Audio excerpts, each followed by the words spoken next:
Impossible. I can't believe I'm going to be the mother of a handicapped person. On a holiday morning, I was enjoying a leisurely breakfast with my husband. Suddenly my sister brought her daughter, and for some reason she was unfaithful and extremely furious. No, I don't understand. What all of a sudden in the morning? Sis, raising a handicapped person takes a lot of patience. I'm at my wit's end. The sister's daughter stood quietly, crying at her mother's outburst. I will give this one to you who can't have children. Aren't you and a handicapped person who can't have children a perfect match? Don't say that. I immediately refuted her, but my sister left as if to run away. My niece was 7 years old, I believe. She probably couldn't even comprehend what was going on right now. Are you okay? Yay! Now I'm free. What?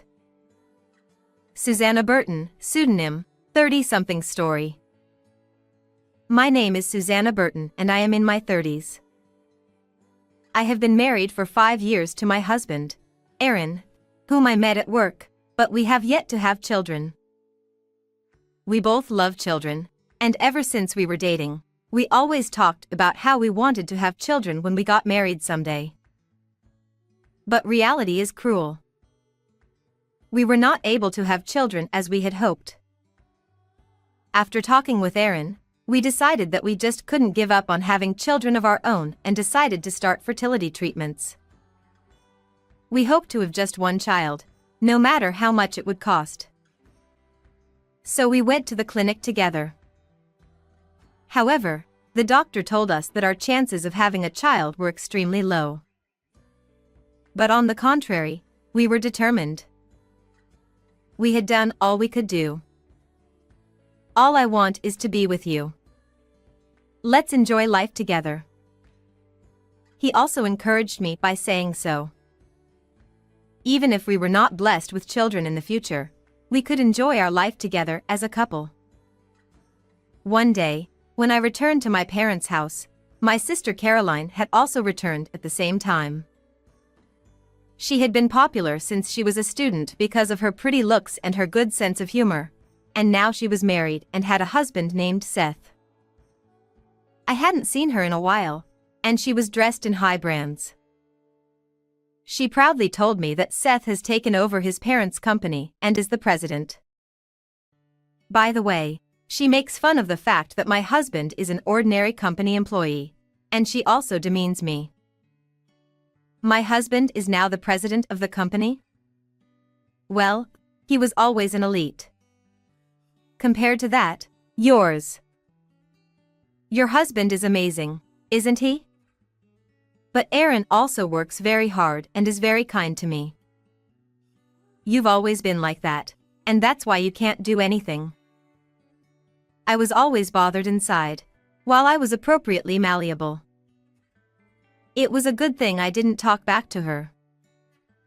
By the way, I heard that you are a defective product who can't even have children. You're a useless woman, aren't you? She said mockingly while laughing at me. Caroline has always disliked me anyway.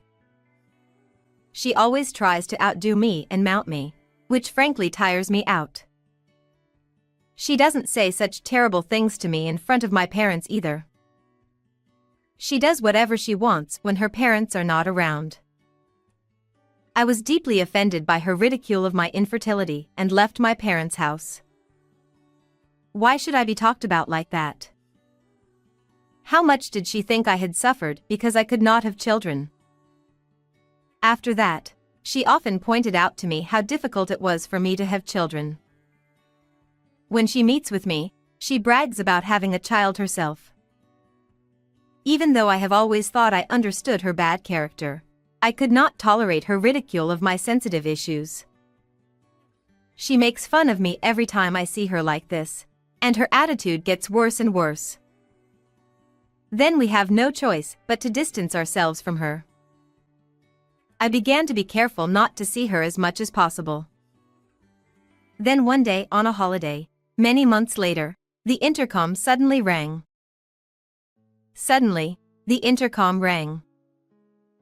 My husband was off today, and he was out shopping. I was alone, doing the housework. When Aaron comes home, maybe we can go out somewhere together. I was washing dishes while thinking about that. I wondered what in the world was going on in the morning, and when I checked, to my surprise, it was Caroline. It's been a while since I've been away from here. I haven't seen her for a long time. And yet, it was her coming to me. Her face on the intercom screen was clearly unhappy, and she was standing there in front of the front door. I wonder what she wants, even though I don't want to see her. I reluctantly open the front door. She is standing in front of me with a sullen expression on her face. It's been a long time. Oh, it's so unusual to see you here with Natalie. We don't want this handicapped person in our house.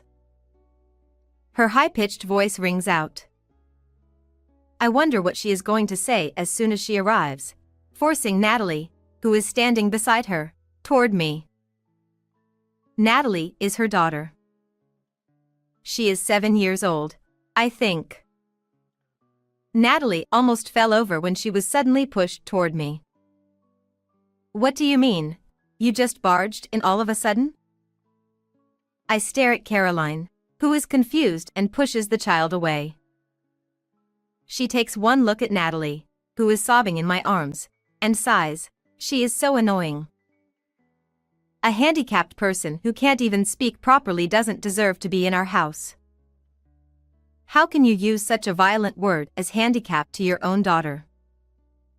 I was at a loss for words. What do you mean she can't speak? It means exactly what it means. It's a pain in the ass. Caroline sighs heavily. You know, being a parent of a handicapped person is very, very hard. I can't do it anymore. You can't have children, so I'm going to give you one. What? You can't have children and a handicapped person is a perfect match. Get along with each other. After saying what she wanted to say as much as she wanted, she got into her car and drove away without making eye contact with her daughter. I was so stunned by what had happened that all I could do was hug Natalie. I came to my senses and looked around. I heard my sister's shrill voice echoing throughout the morning. The neighbors might come to see what was going on. I hurriedly took Natalie by the hand and led her into the house. I lock the front door and turn around. Just as I am about to comfort Natalie. Yay! Now I'm free. Natalie, having entered the house and convinced that her mother has returned, exclaims with joy. I had no idea what was going on and decided to listen to her story in the living room.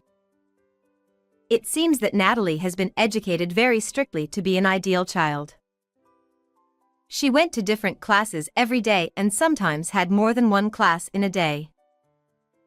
No matter how hard she tried, she never received praise or recognition. If she failed to do as well as she wanted, she was beaten and yelled at. When she asked for help, her father was always at work, and her paternal grandparents did not pay attention to their female grandchild. Then a younger brother was born, and Natalie lost all positive attention to him. She no longer felt any affection for him, and was treated as if he was an obstacle. She was so afraid of being scolded that she finally stopped speaking in front of her mother, who mistakenly thought she had lost her ability to speak and brought her to me in a rage. When I made mistakes, they would scold me and yell at me. They wouldn't even let me eat. Natalie tells her story with a downcast look on her face. Upon closer inspection, she is emaciated and has scars on her arms and legs. It is too dangerous to send her back to her sister's house now that I have heard such a story. I let her eat her dinner for the time being. Natalie is engrossed in eating her meal. Perhaps this is the first satisfying meal she has had in a long time. How could she not give her growing child enough to eat? I think to myself as I watch her. I am the only one she can rely on right now. I was ready. Aaron returns a little later and is surprised to see Natalie at home. I immediately told him what had happened. I then told him that I wanted to take Natalie in. He too was displeased with my sister and her husband's inability to take care of their own child. He agreed to let Natalie be our child. We made an appointment later that day to meet with my sister and her husband and decided to officially adopt Natalie. Seth, too, seemed to be in the mood that as long as he had a good son, he was fine with Natalie. Seth was also in no way concerned about Natalie. Seth's parents also said that they would be better off without a girl.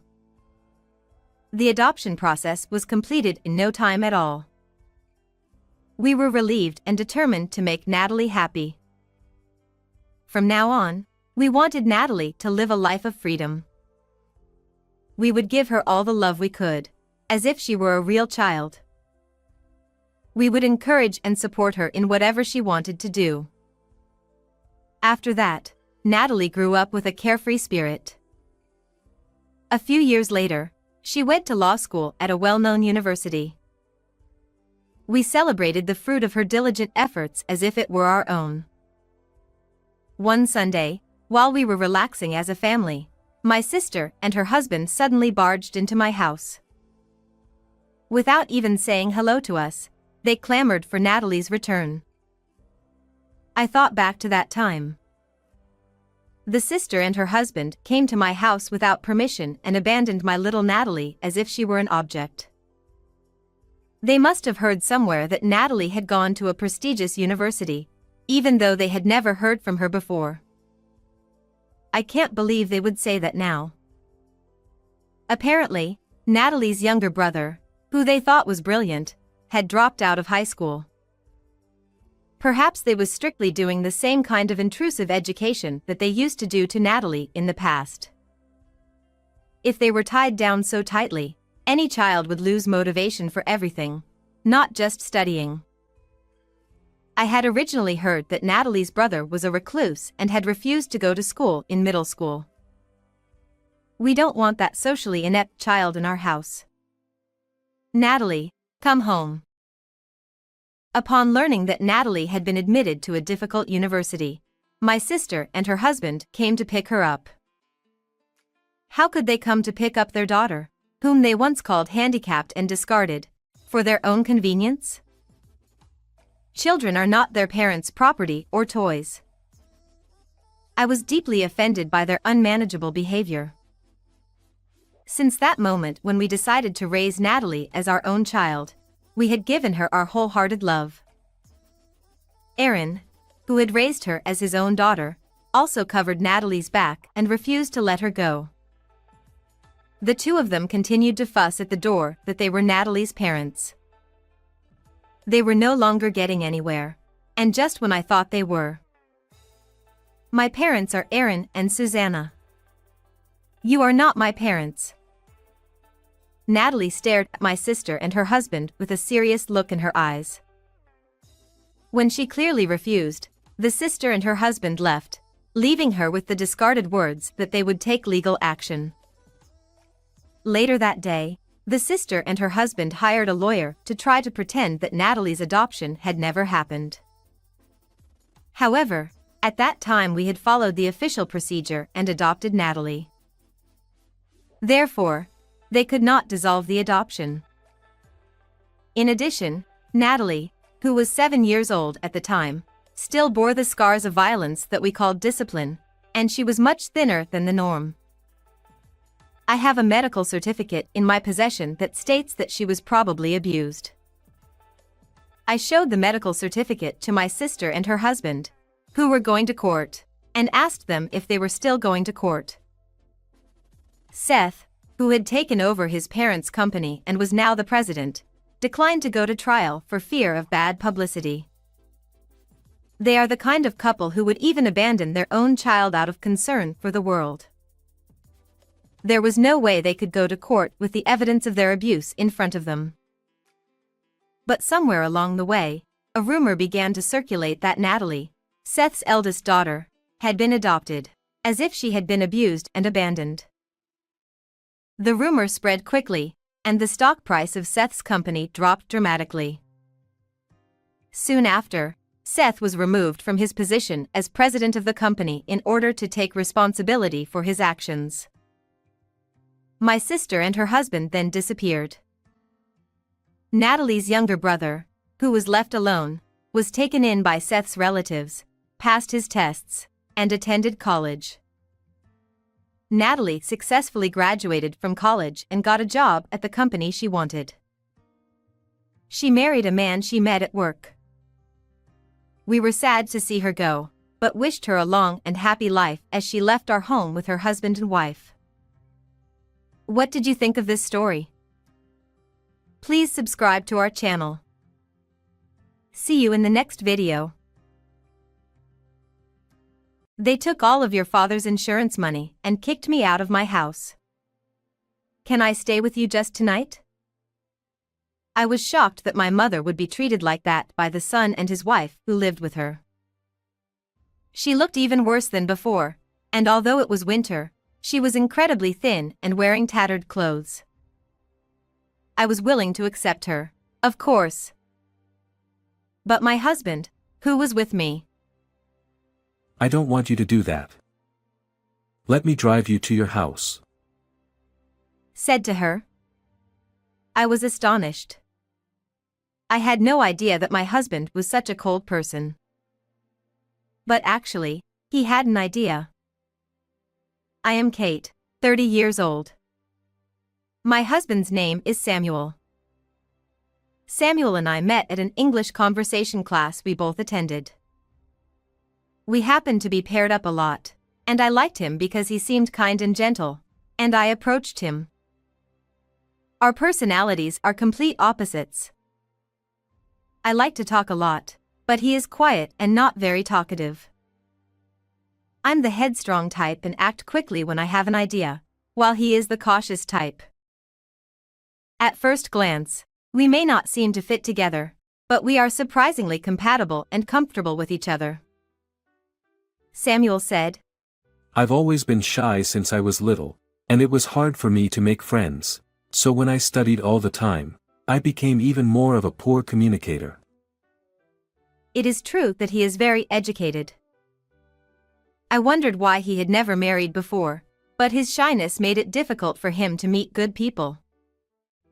After we were married, we remained close and enjoyed each other's company. Every day I would talk about what happened that day, and he would happily listen. However, in the midst of our peaceful days, a problem arose. I have an older brother. His name is Chris. Chris has always been superior and mean to me, and even though we are brothers, I hated him. We had very little contact as adults, until 2 years ago when I got word that he was getting married. His wife, Molly, was also kind of a mean-spirited person and I just could not like them both. Samuel knew I had a hard time with him, so we kept our relationship to a minimum with my brother and his wife. For the 2 years after Chris got married, we had almost no contact with each other. But then he contacted me. We're moving in with our dads. You don't have a problem with that, do you? I was surprised at the suddenness of his words. I asked him why he was moving in with them. That's obvious.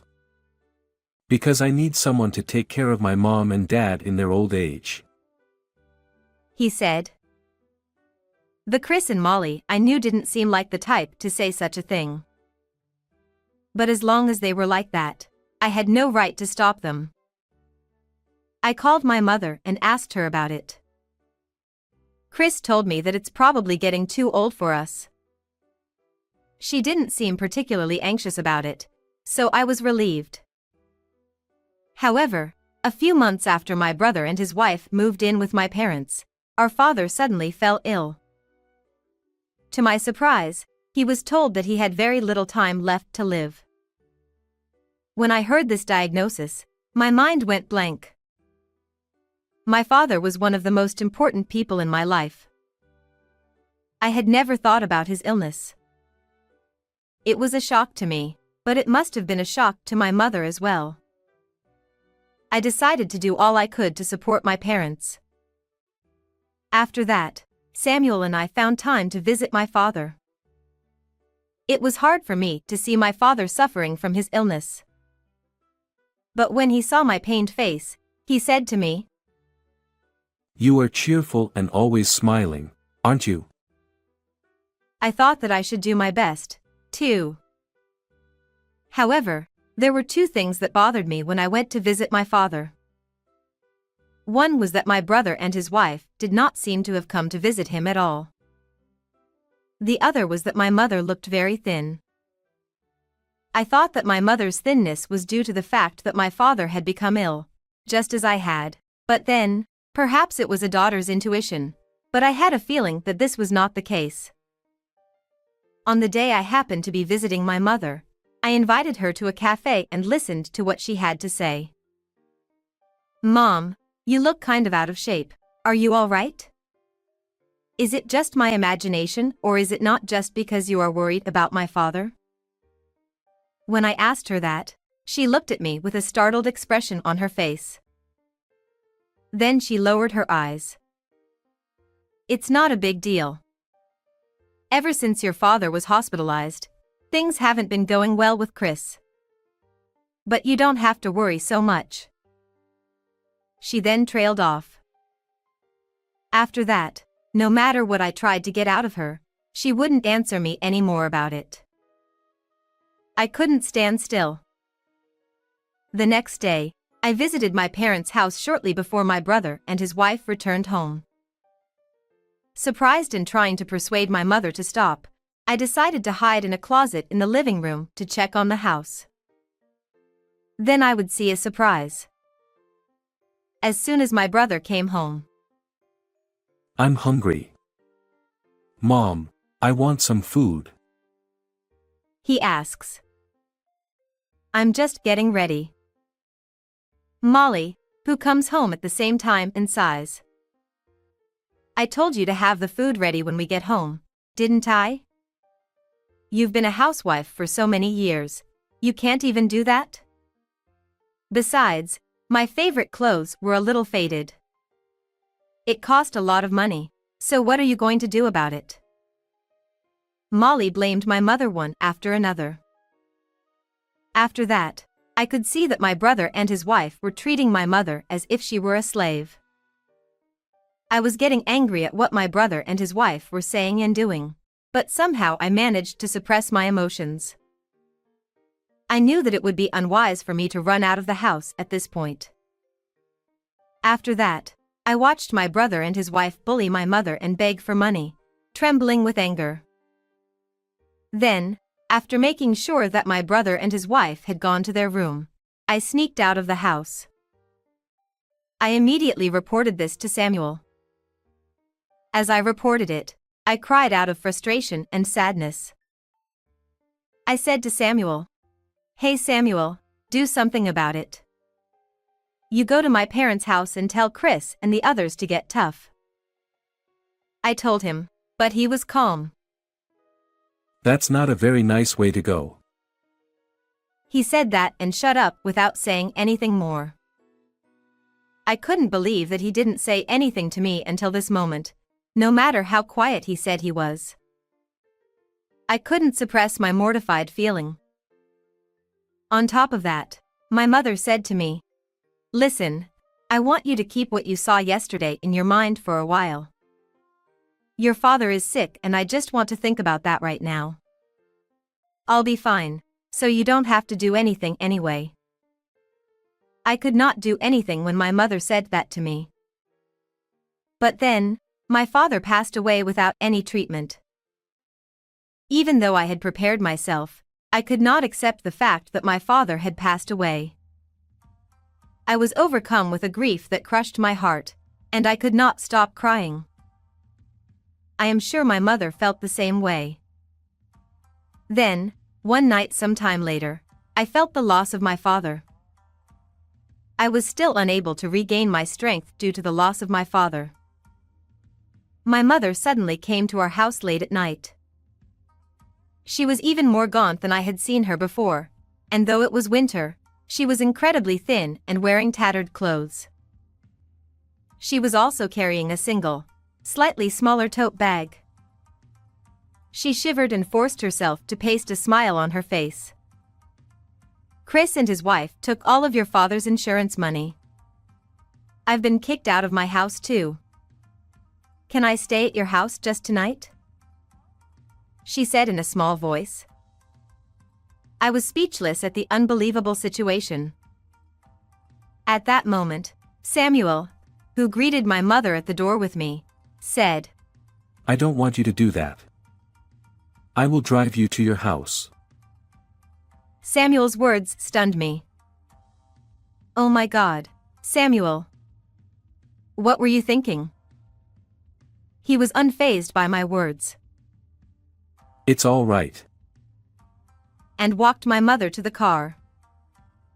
I hurriedly followed him and got in the car with him, not understanding what was going on. We then arrived at my parents' house with everyone in the car silent. I am usually a talkative person, but at this moment I was so confused that I did not know where to start. However, I could see that Samuel was sending a message to someone. And just like that, we arrived at my parents' house. My brother and his wife came out to the front door and looked at us with a disgusted look on their faces as if they were looking at insects. Chris on top of that. "You brought extra people again." Chris shouted at us. As expected, I was about to shout back at him when he said, "Good evening." I heard an unfamiliar voice. I looked up to see a strange man standing behind me and stepping in front of us. "What? Who?" I muttered again, unable to hide my confusion. The man silently gave me his business card and handed one to my brother and sister-in-law. "I'm Finn, a lawyer. Pleased to meet you." He introduced himself.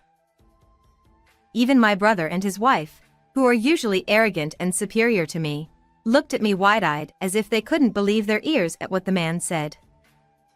Then Chris said, "Lawyer? What the hell do lawyers want?" And he crowded into Finn's arms. "Samuel offered me a job. He and I have been friends since we were students." Samuel told my mother. "Do you have what I was asking you to do?" he asked. My mother then pulled out a number of voice recorders from a bag she was carrying. Then Finn said, "In these voice recorders, there is evidence of your usual moral harassment. Your mother has been going to a mental health clinic because of the stress she has been under. You will have to pay her a very generous amount of alimony." He told them in an indifferent manner. My brother and his wife heard this and said, "Alimony? And when did you say you recorded it?" Their faces contorted in surprise as they stared at Finn and us with astonished eyes. Wait, what do you mean? I couldn't resist asking Samuel. According to Samuel's story, he had heard about my mother from me and had been making moves under the radar to see what he could do. He is a well-educated man with friends who are doctors, lawyers, and bureaucrats, and this time he contacted his friend Finn, a lawyer. Samuel told my mother that he would keep it a secret from me for now and proceeded with various preparations. One of them was the recording of this moronic remark. Finn told me that after hearing the two of them say the usual SOSO things, he told me that he could get enough alimony. Then Finn says to my brother and sister-in-law again. He thought that this might be the case, and Finn instructed our mother to make such a procedure for our mother at a time shortly before the insurance money came in. Chris muttered, and my brother and sister-in-law both looked stunned. Finn followed up on their pale faces. By the way, this house, if you don't leave in about a week, we'll have to call the police. My brother and his wife looked even more puzzled. Molly said to them, "Are you crazy?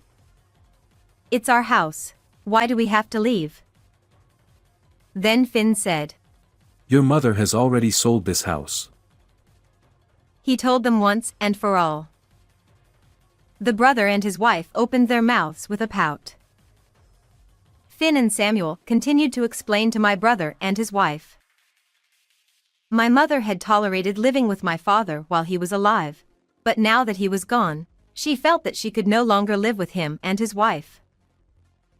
My mother had been thinking of moving out and living on her own since before they kicked her out of the house, because my brother and his wife would never leave without a fight.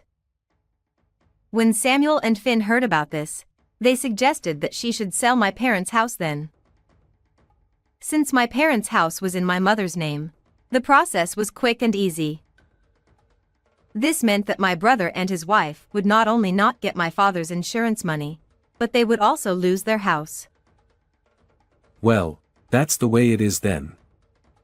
In the meantime, why don't you go and get some more necessary belongings? That's why we brought you home once we did. Samuel informed my mother. Most of my things are gone now, as they were sold or thrown away by Chris and his wife, but I'm glad I left behind some of my mementos with my husband, she said and went to get ready to slam the door. Chris was like, Hey, that's crazy. We live in this house too and you force us out. And Molly yelled, That's right. We're suing you guys. Molly shouted. Sue us. He asked back, then huffed and snickered. Then why don't you hire a lawyer too? I'll fight. Well, in this situation, I'm not going to lose. He gave his brother and sister-in-law a surprisingly cold smile. My brother and his wife seemed overwhelmed by the situation and fell silent. We went home with my mother, who had finished packing up her belongings. We later learned that my brother and his wife had failed in the stock market and were in debt. So they decided to use the money from our father's insurance policy to pay off their debts. The reason they originally decided to move in together was to get the insurance money from one of them in the future, and also because Molly didn't want to do the housework, so they decided to have our mother do it for them. Then our father passed away earlier than they expected, so they thought it would be a good thing to take the insurance money. What a selfish story. They were kicked out of their house, had debts, and were even being charged alimony. They are now in a state of homelessness, working day jobs and sleeping in motels on days when they have money. I told Samuel about a time when I visited my parents' home with my mother. You asked me to talk you out of it, but I'm not a good talker, so I wasn't sure. But I have a few friends, and I just remembered my friend Finn from college, and I asked him, and he was willing to do it. I thought that if I told you in advance, you might take some unnecessary action, so I decided to move in secret. He laughed. I was a little miffed, but he was right.